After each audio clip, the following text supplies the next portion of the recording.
All right. So, ever since I got old, all I do is listen to public radio. I stop listening to music unless I'm listening to my iPod because, I'm still like, yeah, everything after 1998 is fucking garbage, man. Nobody's put out a fucking good album.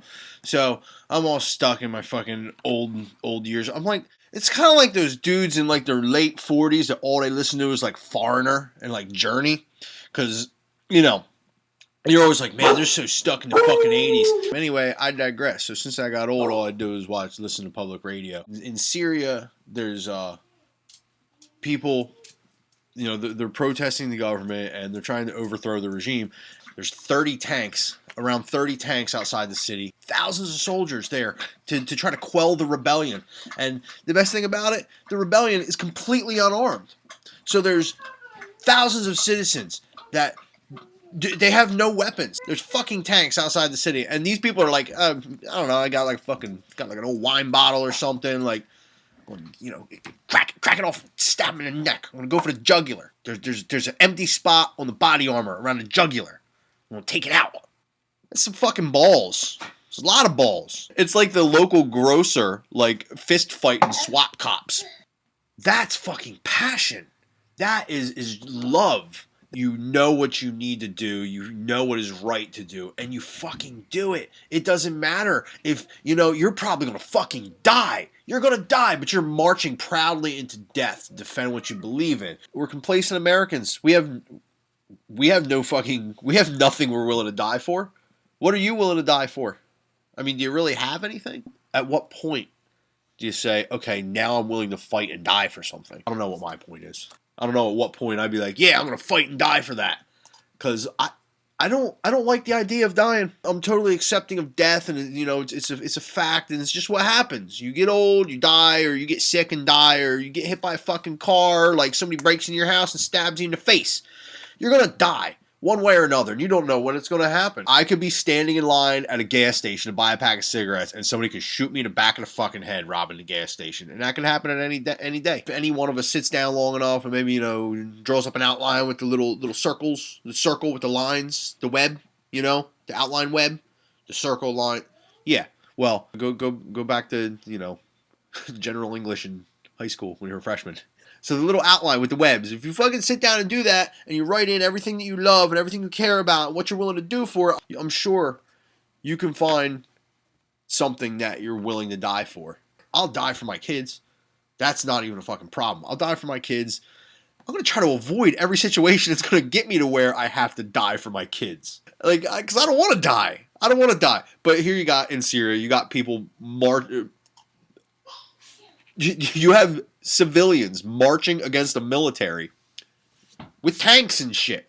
People are like, oh, they're fighting for their freedom. You know what? This is another thing that pisses me off, that everybody's going to give the Polish a hard time. And you know where that comes from? Does anybody know why there is that stereotype about the Polish? Because during World War I, they still had an old army. They didn't have a modern army yet. The modern warfare, tanks and mustard gas and machine guns was still a new thing. Poland hadn't been in a war in God knows how long. They still had mounted cavalry. And when the tanks rolled into Poland, the Polish army still fought. They knew they were going to die, but they got up on their horses with their fucking swords and their fucking rifles and were like, you know what? If we're going to die, we're going to do it defending ourselves. Because we're not going to fucking roll over. So now the Polish get a bad rap for riding horses against panzer tanks.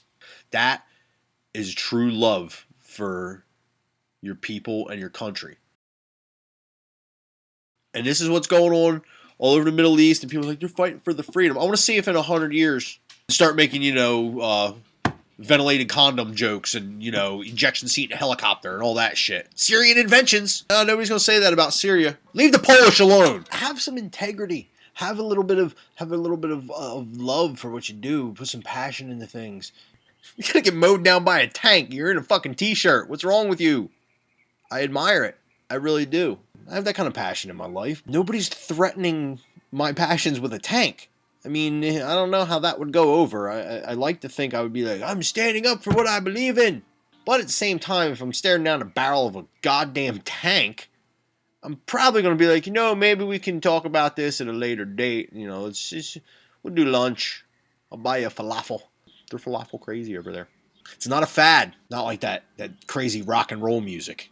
Stop fucking with the Polish. My whole thing with this post is I want everybody to seriously evaluate your life. Evaluate what it is you love. Look at your passions. Look at your desires and look at your dreams and look at everything. Appreciate it. Understand what you're willing to fight for. Don't pick petty fights over nothing. You choose your battles. You don't go to battle for no reason. Carefully dissect the core of what's going on with yourself and be honest with who you are. Be honest about yourself as a person. Be honest about your desires.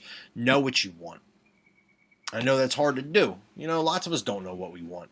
When we find out what we want in life, you should be willing to fight for it, is what I'm saying. You should be willing to fight for it. And if it came down to it, you should be willing to die for what you love. You should be willing to lay down and sacrifice your life for your passion.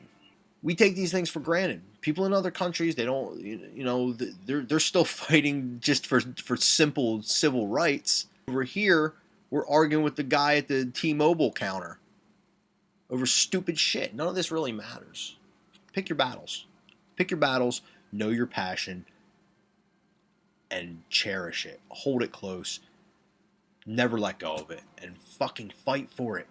Somebody has to. If you don't fight for what you believe in and you don't fight for what you love, it's just going to get steamrolled. Don't fuck with the Polish. Respect the Syrians. And stop bitching about your mocha latte, please.